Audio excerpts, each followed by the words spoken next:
तर बघा, आपण आज पुढच्या प्रकारचा जो पॅसिव्ह व्हॉइस आहे तो आपल्याला इथं पाहायचा आहे.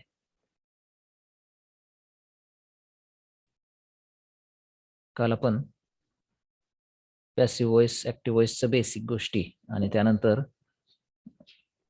सिम्पल टेन्सचं पॅसिव्ह पाहिलेलं होतं. त्यामध्ये आपण एक्झाम्पल्स पाहिले होते. तुम्हाला मी एक्झाम्पल्स सोडवायला दिलेले होते. तर ते आपण पाहिलेलं आहे. तर आज आता पुढचा टाईप पाहायचा आहे आपल्याला passive voice of progressive tenses. चालू काळाचं पॅसिव्ह व्हॉइस.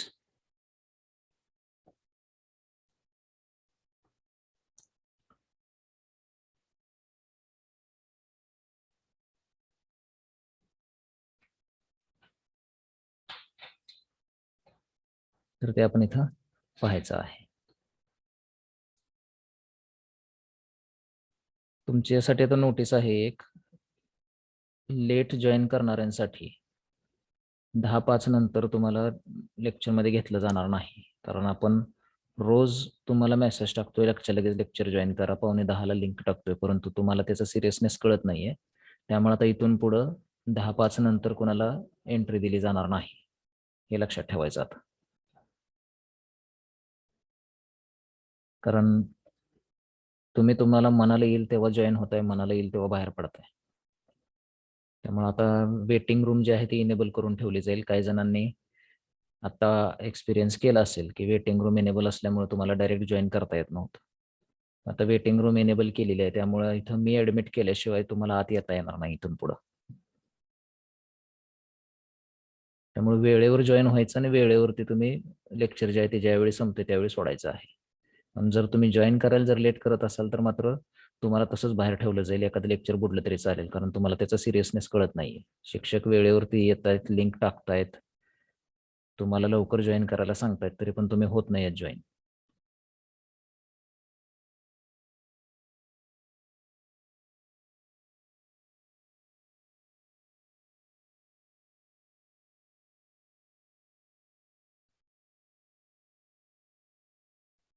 त्यामुळे वेटिंग रूममध्ये तुम्हाला ठेवलं जाईल. तसंच तुम्ही किती वेळा जरी जॉईन करण्याचा प्रयत्न केला तरी तुम्ही तसं वेटिंग रूममध्येच राहाल. तुम्हाला ऍडमिट करून घेतलं जाणार नाही लेक्चरमध्ये. आता इतके दिवस सुरुवात होती, हे झूम वापरायला काही जणांना येत नव्हतं, अवघड वाटत होतं. त्यामुळे आपण तुम्हाला डायरेक्ट लेक्चरमध्ये जॉईन करायला आपण परमिशन देत होतो. परंतु आता तसं होणार नाहीये, कारण झाला आता जवळजवळ महिना, 1.5 महिना होत आला आपल्या लेक्चरला. तरी परंतु अजून जर लहान मुलासारखं जर खेळ चालू असेल तुमचा, तर ते सिरियसली तुम्हाला घेण्यासाठी जरा काहीतरी कडक शासन तुम्हाला इथं करणं गरजेचं आहे आता. त्यामुळे लक्षात ठेवायचं, 10च्या आधी सगळ्यांनी जॉईन करायचं. आज 10:05 सांगितले तुम्हाला, परंतु उद्यापासून 10 नंतरच वेटिंग रूम मध्ये तुम्ही राहाल तिथं. जोपर्यंत शिक्षक, आम्ही कोणी तुम्हाला ऍडमिट करून घेणार नाही तोपर्यंत तुम्हाला लेक्चरला येता येणार नाही, हे लक्षात ठेवा सगळ्यांनी. जॉईन करून ठेवायचं आहे. आणि दुपारच्या सुद्धा लेक्चरला मी बघितलेलं आहे, सकाळी सुरुवातीचे 2-3 तास विद्यार्थी असतात 50-52 पर्यंत, पण नंतर संध्याकाळी दुपारच्या लेक्चरला अजिबात नसतात विद्यार्थी. 35, 36, 38 असे कुठं तर असतात. काल सुद्धा बघितलं, भिंगारे सरांच्या लेक्चरला शेवटी 37 होते विद्यार्थी. भिंगारे सरांचं एक लॉग इन, माझं एक लॉग इन, 2 सोडलं तर तुम्ही राहिलेले सगळेजण 35च होतात. त्यामुळे आता संध्याकाळचे लेक्चरचे स्क्रीनशॉट काढून ठेवले जातील. जेवढे तिथं आहेत तेवढ्यांनाच दुसऱ्या दिवशी सकाळी इन केलं जाईल आता. कारण तुम्हाला त्याचा सिरियसनेस कळत नाही असं वाटायला लागले.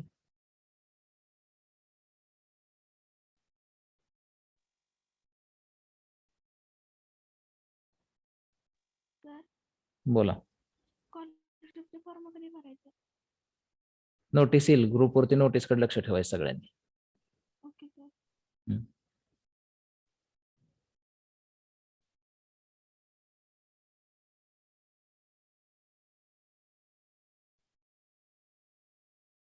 कारण तुम्हाला कसं आहे, थोडंसं वेट करायला, वाट पाहायला लावल्याशिवाय सुद्धा तुम्हाला त्याचा सिरियसनेस कळणार नाही. आम्ही तुम्हाला पाहिजे तेव्हा लेक्चरमध्ये येण्याची आणि जाण्याची परमिशन इथं देतोय. तुम्ही लेक्चरमध्ये आलाच नाही तर तुम्हाला जरा थोडंसं मनाला काहीतरी वाटेल, व आपल्याला अजून लेक्चरमध्ये घेतलेलं नाही. आता सगळ्यांनी सांगितलेल्या नोटीस प्रमाणे बघा, हे अजून 2 जण कोणतर आहेत वेटिंग रूम मध्ये. म्हणजे वेळेवरती जॉईन करायचं गाडी आली सिरियसली वेळ पाळायची तुम्हाला काय अजून कळत नाहीये.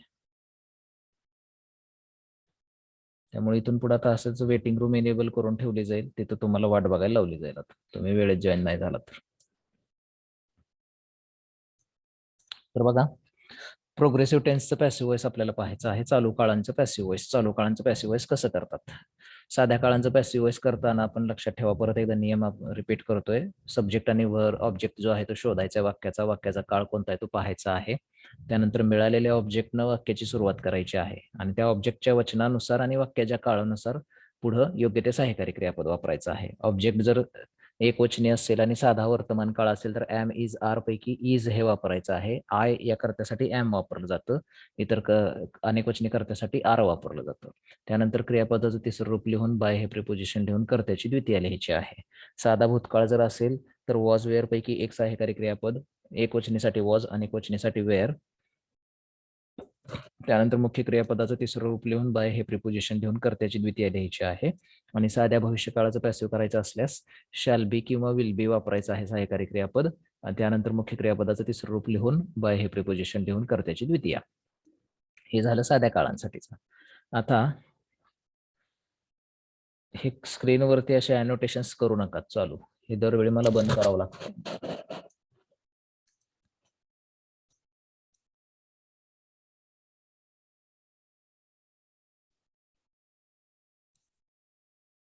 तुम्हाला याच्या आधीच सांगितलेलं आहे की बाकीचं काही सुद्धा करायचं नाही. स्क्रीन तुम्हाला दिसते तर त्या स्क्रीनवरती जे दिसतंय ते बघायचंय, फक्त वाचायचंय.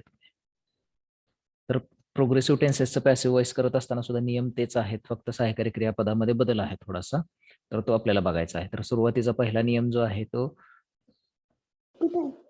ऑब्जेक्ट आणि सब्जेक्ट शोधणं आहे. म्हणजे वाक्यातला कर्ता आणि कर्म शोधणं आहे. कर्ता आणि कर्म शोधून झाल्यानंतर जे मिळालेलं ऍक्टिव्ह सेंटेन्स मधलं कर्म आहे त्या कर्मानंच पॅसिव्ह वॉइसची सुरुवात करायची आहे, पॅसिव्ह वॉइसच्या सेंटेन्सची. म्हणजे पहिला नियम आहे find the subject and object of the sentence, वाक्यातलं कर्ता आणि कर्म शोधायचं आहे. दुसरा नियम आहे put the object in the beginning of passive sentence as subject. त्यानंतर काय करायचं तर जे कर्म आपल्याला मिळालेलं आहे त्या कर्मानंच पॅसिव्ह सेंटेन्सची सुरुवात करायची आहे. पॅसिव्ह सेंटेन्समध्ये कर्म जे आहे ते सब्जेक्ट म्हणून तिथं वापरायचं आहे. त्यानंतर योग्य ते सहाय्यकारी क्रियापद वापरायचं. योग्य ते सहाय्यकारी क्रियापद वापरण्यासाठी खाली टेबल आपल्याला दिलेलं आहे. त्या टेबलमध्ये जे काही सहाय्यकारी क्रियापद दिलेले आहेत पॅसिव्ह सेंटेन्सचे,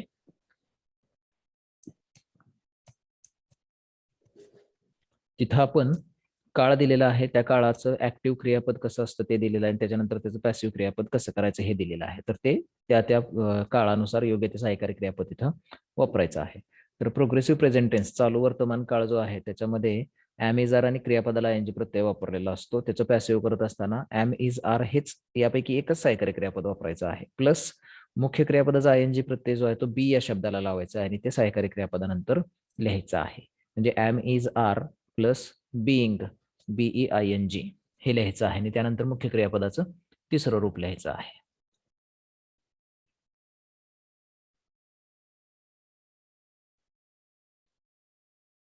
त्यानंतर जर चालू भूतकाळ जर असेल तर त्याचं चालू भूतकाळाचं वाक्यरचना जे आहे, वर्बचं जे काही क्रियापदाचं स्वरूप आहे ते was were plus verb ING असं असतंय.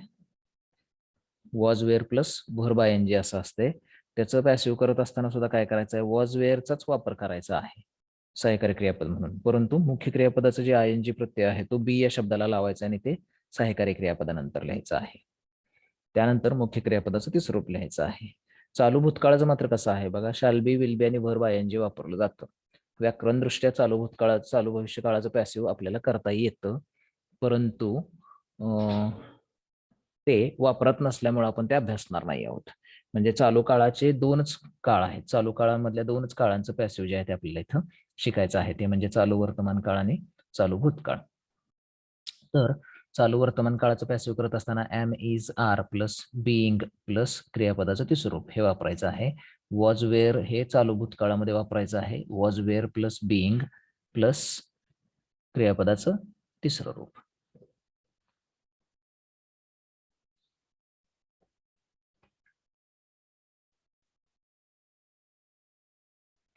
आणि चालू भविष्य काळाचं मात्र पॅसिव्ह जे आहे ते पॉसिबल आहे, ग्रामॅटिकली पॉसिबल आहे, परंतु ते हे नाही.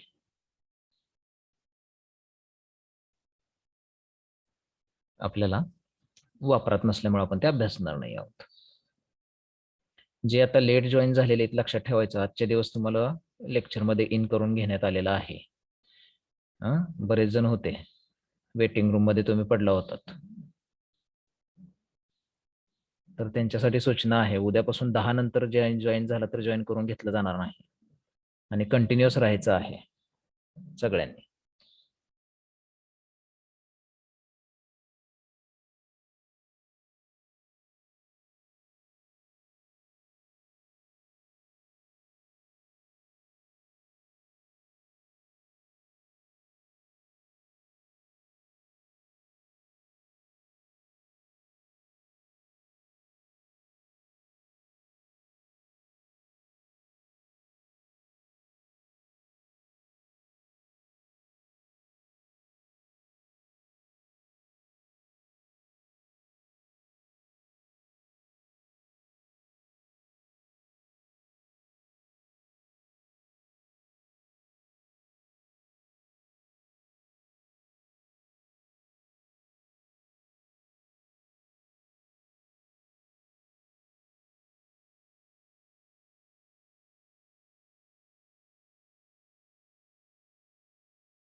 जे कोणी आता लेक्चर मधनं बाहेर पडतील आणि परत जॉईन करण्याचा प्रयत्न करतील त्यांना मी लेक्चर मध्ये घेणार नाही, लक्षात ठेवा. फोन येऊ द्यात, काय होऊ द्यात, तुमचे तुम्ही ते फोन कट करायचे पटकन. सर रेंज येत नाही. जिथं रेंज येते तिथं बसा मग.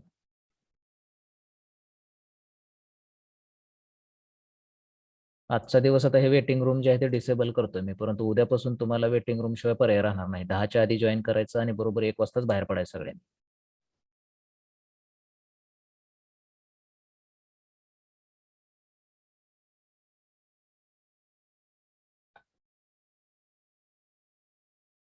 सिरियसनेस नसल्यासारखं झालंय तुम्हाला याचं.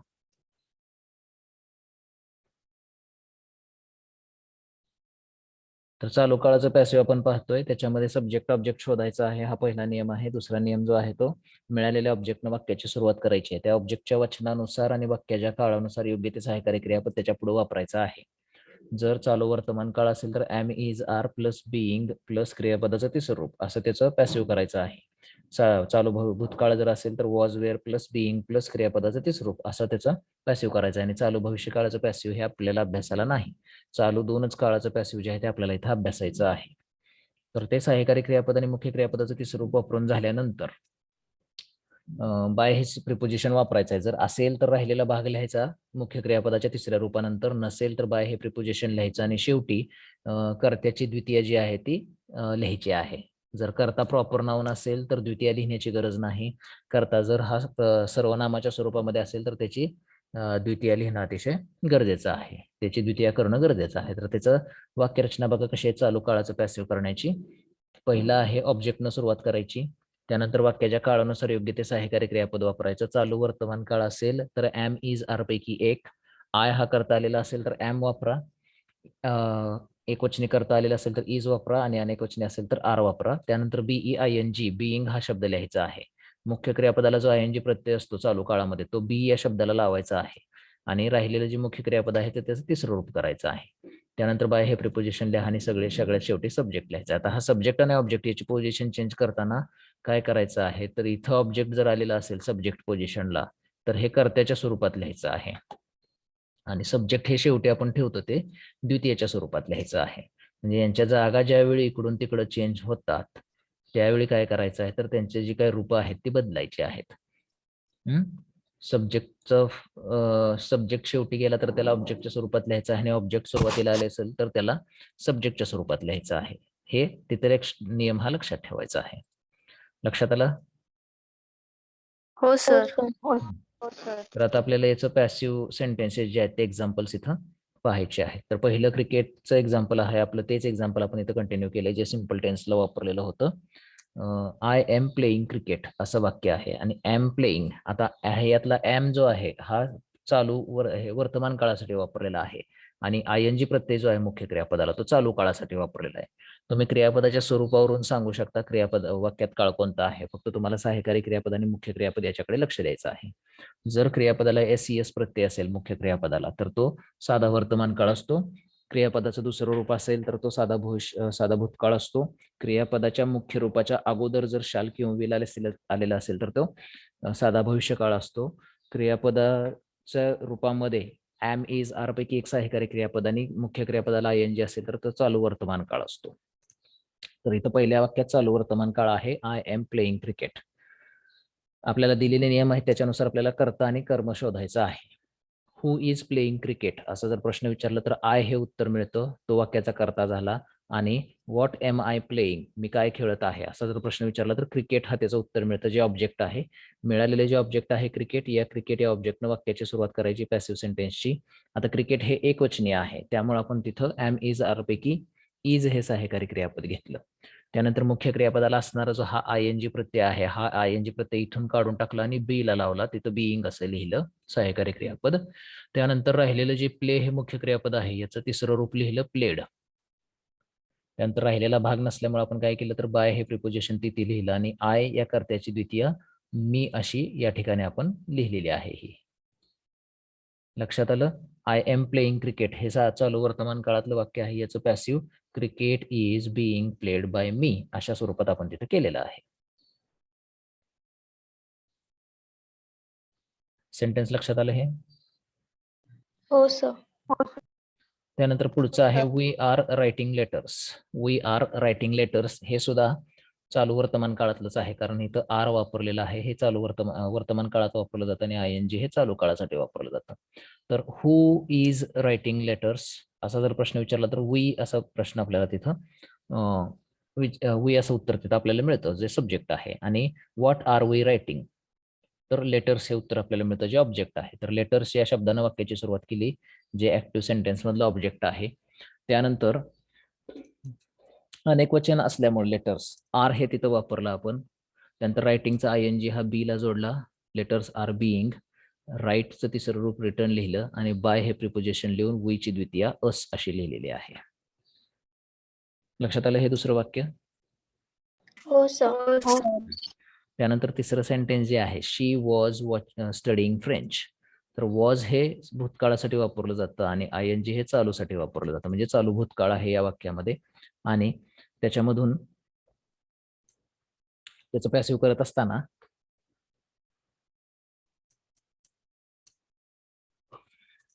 सब्जेक्ट ऑब्जेक्ट शोधण्यासाठी प्रश्न विचारायचा आहे. हु वॉज स्टडिंग फ्रेंच तर त्याचं उत्तर शी असं मिळतं जे वाक्याचा कर्ता आहे. आणि व्हॉट वॉज शी स्टडिंग तर फ्रेंच हे उत्तर मिळतं जे वाक्यातलं ऑब्जेक्ट आहे. मिळालेल्या ऑब्जेक्टनं वाक्याची सुरुवात केली. फ्रेंच वाक्याच्या सुरुवातीला लिहिलं. त्यानंतर फ्रेंच हे सिंग्युलर असल्यामुळं आणि चालू भूतकाळाचं पॅसिव्ह करायचं असल्यामुळे वॉज वेअर पैकी एकच सहाय्यकारी क्रियापद तिथं वापरला आपण सिंग्युलर साठीचं वॉज. त्यानंतर आयएनजी प्रत्यय हा बीइंगला लावलेला बी या शब्दाला लावला. French was being. स्टडी ह्या क्रियापदाचं तिसरं रूप स्टडीड हे लिहिलं. इतर भाग नसल्यामुळे आपण बाय हे प्रिपोजिशन लिहिलं आणि शी या कर्त्याची द्वितीय हर अशी तिथं लिहिलेली आहे. तर अशा पद्धतीनं चालू काळाचं पॅसिव्ह जे आहे ते आपल्याला करता येईल.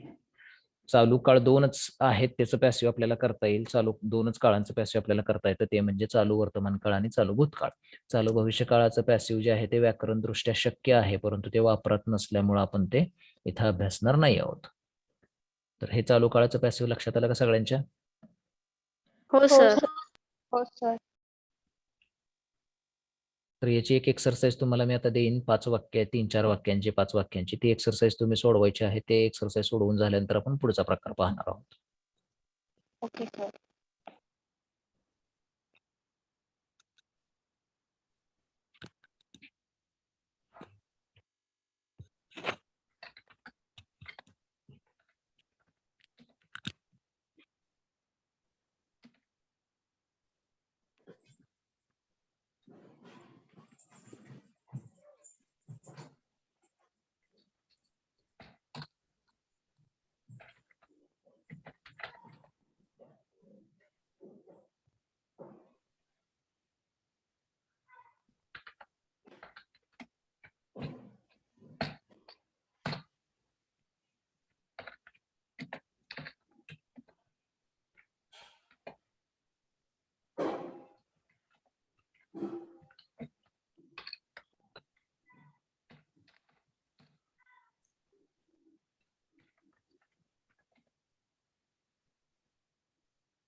माईक बंद करा. कोणाचा चालू आहे माईक?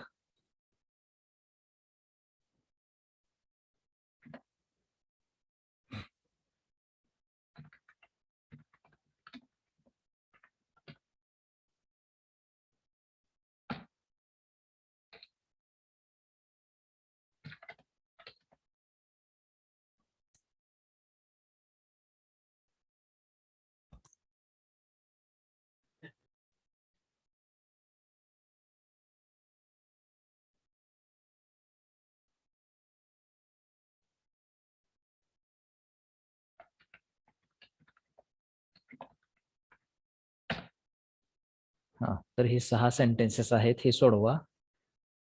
जसं मी साध्या काळाचं पॅसिव्ह सेंटेन्स तुम्हाला एक्सरसाइज दिली होती सोडवायला, त्याच्यामध्ये तुम्हाला प्रत्येक वाक्याचं उत्तर विचारत असताना मी विचारत होतो प्रश्न. त्या पद्धतीनेच इथं तुम्हाला विचारले जातील प्रश्न. त्यामुळे कोणत्या वाक्यात काय कसं शोधलंय, कसं हे केलेलं आहे, त्याची तयारी तुम्ही वाक्य सोडवताना स्वतः करायची आहे. लक्षात आलं? हो सर. सोडवा आणि सोडवून झाल्यानंतर सांगा हो. सोडवून झालं म्हणून.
झालं का सगळ्यांचं?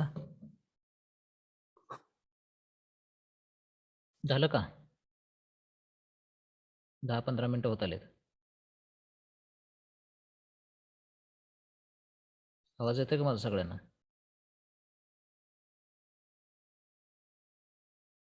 Yes sir. सांगा पहिल्याचं उत्तर काय? They are calling him. Are calling आहे म्हणजे चालू वर्तमान काळ आहे. हु आर कॉलिंग हिम?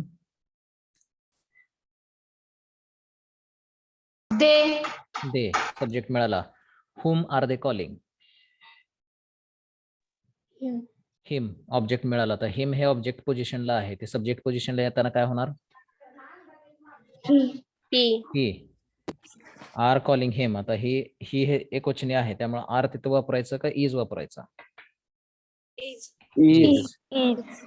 कॉलिंगचा आयएनजी जो आहे तो बी ला लावायचा. बीइंग. कॉलचं तिसरं रूप Called. कॉल्ड. बाय. देचं तिसरं देची द्वितीय Them. देम. तर दे आर कॉलिंग हिम याचं पॅसिव्ह होईल he is being called by them. त्यानंतर she was hiding it. Sir sentence double सांगत.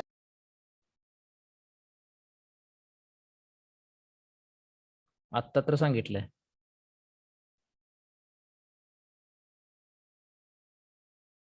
लक्ष ठेवायचं सगळ्यांनी.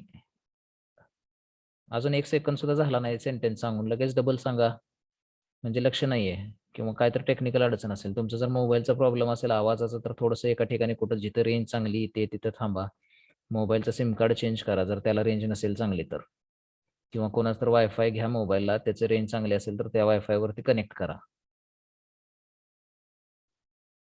सेम सेंटेन्स खाली कुठंतरी कंटिन्युअस प्रेझेंटचं येतंय आपलं त्यावेळी तुम्हाला ते सांगेन परत एकदा ते रिपीट होईल तिथं. शी वॉज हायडिंग इट असं सेंटेन्स आहे. वॉज हायडिंग म्हणजेच चालू भूतकाळ आहे. हु वॉज हायडिंग इट काय उत्तर येईल? She. She was hiding it she. आणि what was she hiding? It. It. It हे ऑब्जेक्ट पोझिशनला आहे. सब्जेक्ट पोझिशनला येताना चेंज होणार का त्याच्यामध्ये? नाही. नाही. इटला इट आहे तसंच जर राहतं. इटचा आणि यूचा बदल होत नाही त्यामुळे इट. इट हे सिंग्युलर असल्यामुळे वॉजला वॉज आहे असं आलं. हायडिंगचा आयएनजी जे आहे ते बी ला वापरलं बीइंग. It was being. हाईडचं तिसरं रूप hidden. Hidden. It was being hidden. त्यानंतर बाय हे प्रिपोजिशन वापरून शीची द्वितीय Her. हर.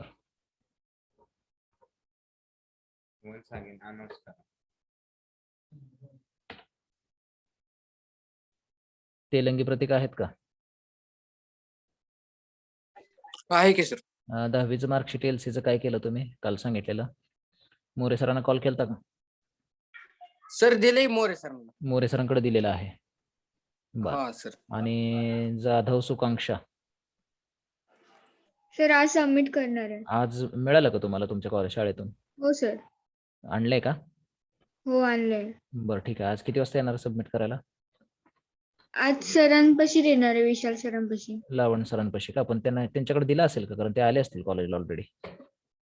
नाही सर मी तिथे आल्यानंतर त्यांच्या जवळ देईल. ते बोलले मी माझ्या जवळ देईल. बरं म्हणजे तुम्ही कॉलेजमध्ये त्यांच्याकडे द्यायला येणार आहे का? हो सर. हा बरं ठीक आहे ठीक आहे.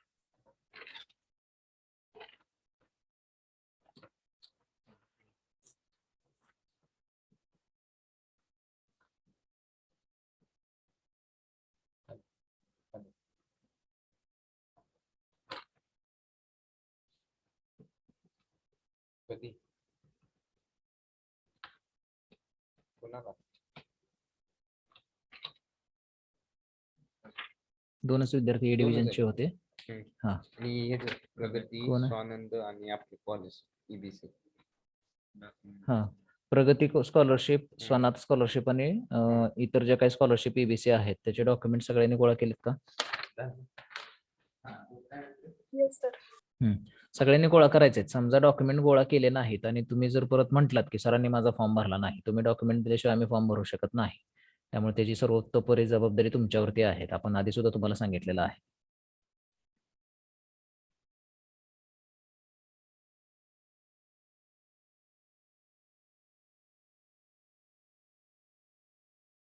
सर तुम्ही नॉन क्रॅप बॅलन्स विचारणार होता सर.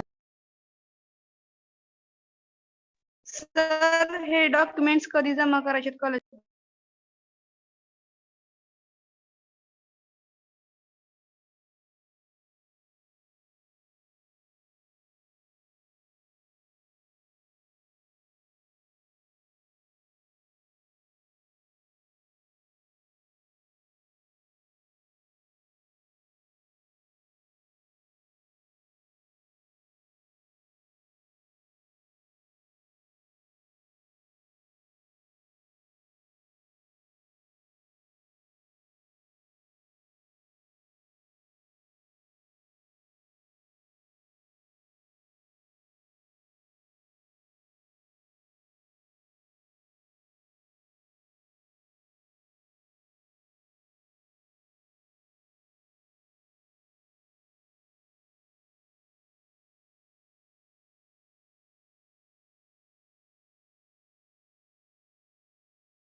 तर शी वॉज हायडिंग इट, त्याचं it was being hidden bye हर असं आहे. तुमच्या डॉक्युमेंट बद्दलची काही क्वेरी असेल तर तुम्ही नंतर विचारली तरी चालेल फोन करून. डॉक्युमेंट तुम्हाला तयार ठेवायला सांगितलेत सगळे, फक्त आपण आधी. त्याच्यानंतर Ramesh is selling the books असं सेंटेन्स आहे. सेंटेन्सचा काळ जो आहे तो इज सेलिंग म्हणजे चालू वर्तमान काळ आहे.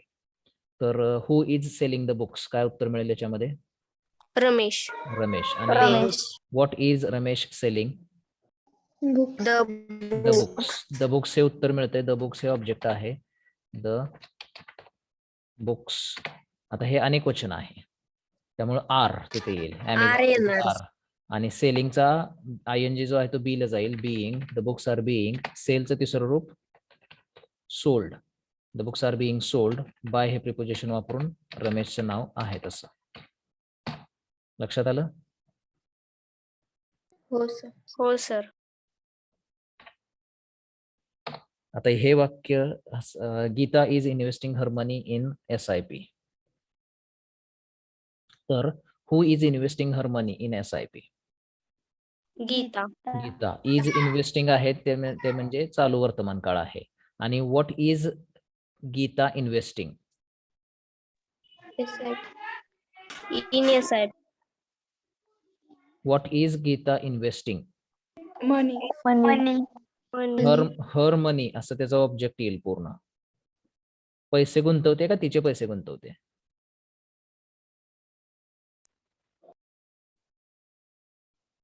गीता तिचे पैसे गुंतवते का फक्त पैसे गुंतवते?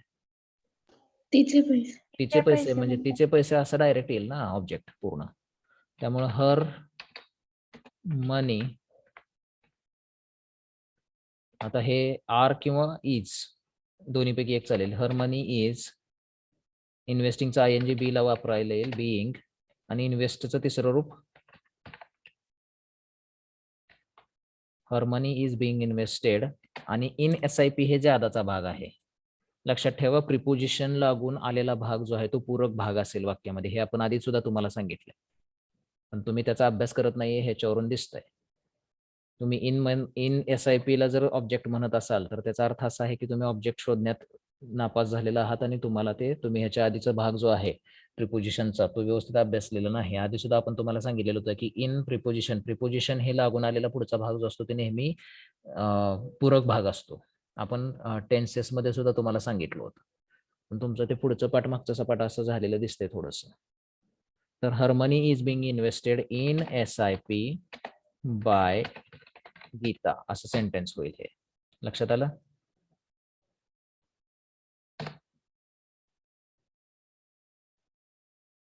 लक्षात आलं का? हो सर. तुम्ही म्हणाल हर हे द्वितीयच्या स्वरूपात होतं, इथं गेल्यानंतर प्रथमा का झाला नाही? तर नाउन मेन जे आहे ते मनी हे आहे, त्यामुळे हे इथं ऍडजेक्टिव्हचं काम करत आहे हर.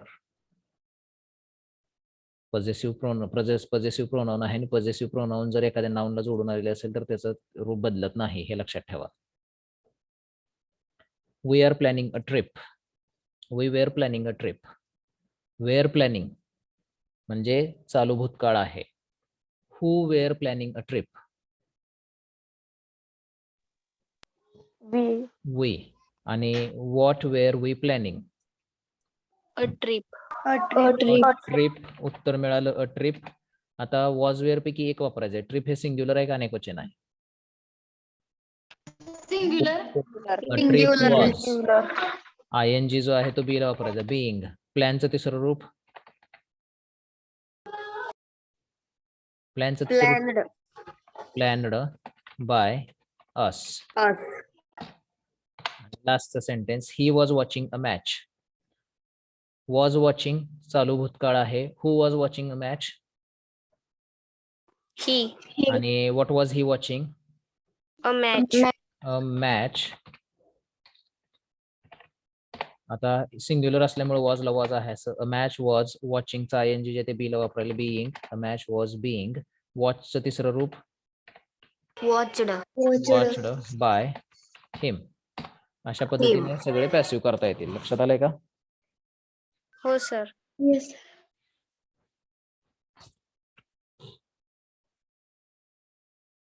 अशा पद्धतीने ह्याचं ऍक्टिव्हचं पॅसिव्ह करायचं आहे चालू काळाचं. लक्षात आलं? हो.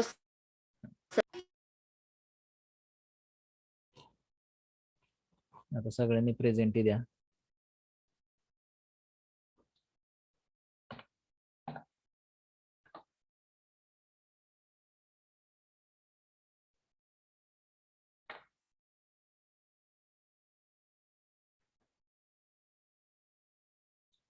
आज आता इथं वर तुम्हाला आकडा दिसतोय पार्टिसिपंट्स 59 टोटल. दुपारच्या लेक्चरला सुद्धा तेवढाच असला पाहिजे. दुपारी बरोबर 37-38 वर असतोय. काल मी बघितलं भिंगारे सरांच्या लेक्चरला आणि तसं रोजच बघतोय मी.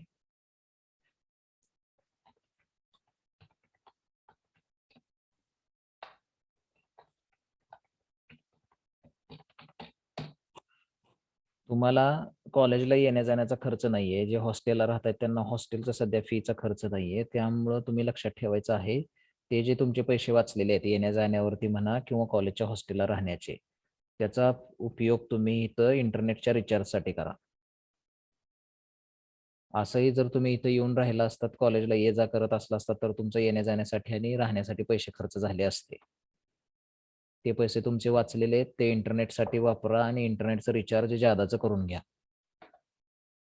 तर तुमचा डेटा पॅक राहील. कोणीही कारण सांगायचं नाही सर डेटा पॅक संपलाय म्हणून. कारण तुमचे तिकडचे पैसे वाचलेले ते डेटा पॅकसाठी तुम्ही यूज करायचे. नाहीतर लेक्चर बुडवण्यासाठी तुम्ही डेटा पॅक संपलाय असं सांगू नका अजिबात. आता प्रेझेंटी द्या. चव्हाण सृष्टी.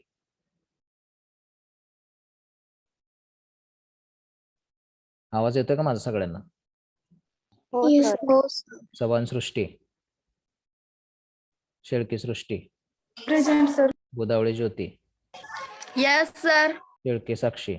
Present sir. Gadade Snehal. Yes sir. Chitnis Anushka. Yes sir. Shinde Vaishnavi. Present sir. Gawade Shreya. Gawade Shreya. Present sir. Jadkar Pragati. Present sir. Londhe Vaishnavi. Yes sir. Sawant Mayuri. Present sir. Salunkhe Tanushri. Present. Swami Lakshmi. Swami Lakshmi. Jadkar Vrushali. Yes sir. Wadwale Pooja. Present sir. Gaikwad Pradnya. Yes sir. Wankhede Smita. Yes sir. Sukanksha Jadhav. Present sir. Shinde Pooja. Present sir. Badve Tanishka. Yes sir. Magar Sharayu. Present sir. Gaikwad Ashlesha. Gaikwad Ashlesha. Bhuse Geeta. Yes sir. Nalode Vaishnavi. Yes sir. Chavan Dnyanada. Sir Gaikwad present. मग 2 वेळा नाव present विचारलं. Sir. Range नाही. Sir जिथे range येते तिथं थांबायचं सगळ्यांनी. सर रेंज सर हा. तुमचा आवाजच नाही येते सृष्टीचा आणि प्रेझेंट. बाकीच्यांना मी विचारलं होतं तुमचा प्रेझेंटचा आवाज आला नाही म्हटल्यावर मी बाकीच्यांना विचारलं माझा आवाज येतोय का, सगळेजण होय म्हटले. सर आवाजच नाही येते तुमचा आता पण. तुमच्या मोबाईलचा प्रॉब्लेम असेल तो काहीतरी मग.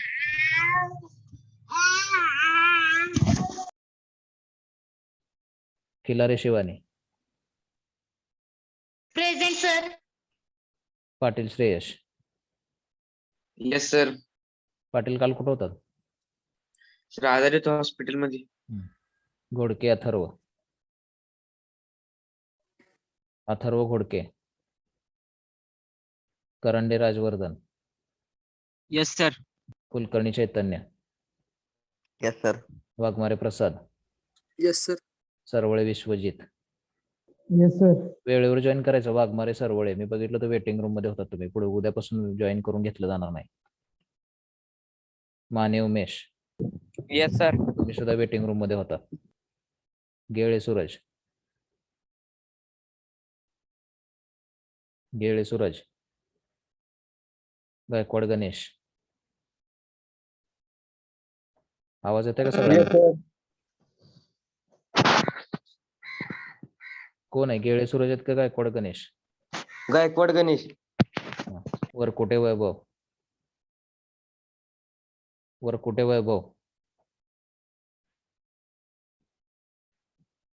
Sapkal Prasad. Yes sir. Chavan Sai Datta. Yes sir. Dhane Revan Siddha. Yes sir. Dharmadhikari Atharva. Sir. Hattikote Aditya. Yes sir. Dharmadhikari आहेत का? Atharva Dharmadhikari. Yes sir. Shinde Netraj. Yes sir. Jamdade Sanket. Yes sir. Bhosale Sanket. Yes sir. Kadam Rushikesh. Yes sir. Kadam Aadesh. Present sir. Pawar Arvind. Pawar Arvind. Patil Aditya. Present. Salunkhe Niranjan. Present sir. Shinde Aditya. Yes sir. Kolekar Saurabh. Present sir. Kolekar कुठं होता 4 दिवस? बघा प्रेझेंट कुठं आहे. 1 तारखेला नाही, 8 तारखेला नाही, काल नाही. हा, सर बाहेर गेलतो. जायचं नाही बाहेर. बाहेर गेलतो. तुम्ही जर आता तुमची प्रेझेंटी जर व्यवस्थित हो, सर. भरली नाही तर तुम्हाला युनिट टेस्टला बसू दिलं जाणार नाही, लक्षात ठेवा. बाहेर गेलतो, इकडे गेलतो, हो, सर. तिकडे गेलतो. लेक्चरच्या टायमिंग मध्ये बाहेर काय काम आहे दुसरीकडं? Bhoi Balaji. Kshirsagar Prateek. Yes sir. Kumbhar Shubham. Kumbhar Shubham. Yes sir. Khandekar Sahil. Yes sir. Kamble Sujit. Yes sir. Rokade Ranjit. Rokade Ranjit. Kulkarni Sanchit. Yes sir. Shendge Adarsh. Present sir. Bhosale Sahil. Present sir.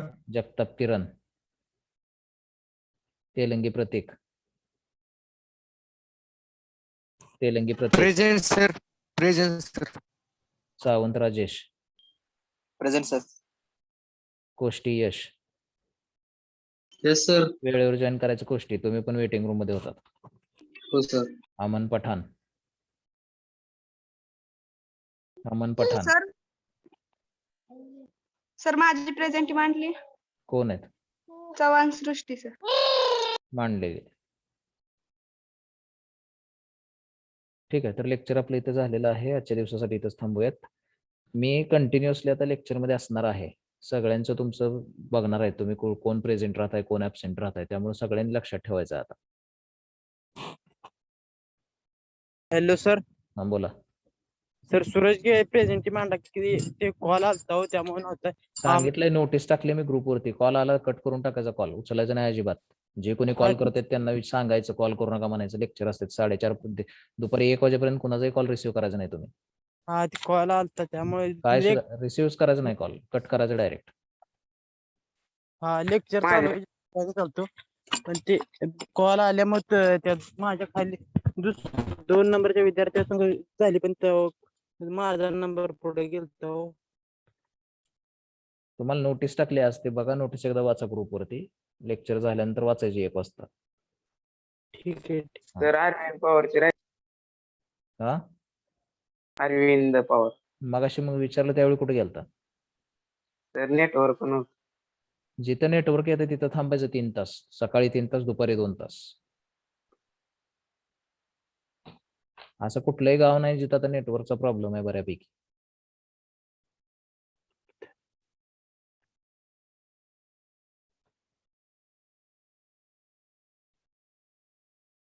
Action आता इथनं पुढे स्ट्रिक्ट घेतल्या जातील, लक्षात ठेवा. तुम्हाला वेळेवर जॉईन होता येत नसेल तर तुम्हाला घेतलं जाणार नाही क्लासमध्ये.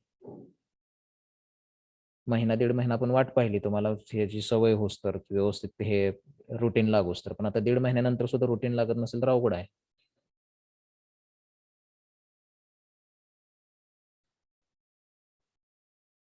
ठीक आहे, पुढचं लेक्चर चालू होईल पुढच्या शिक्षकांचं. आता आपण इथंच थांबूयात.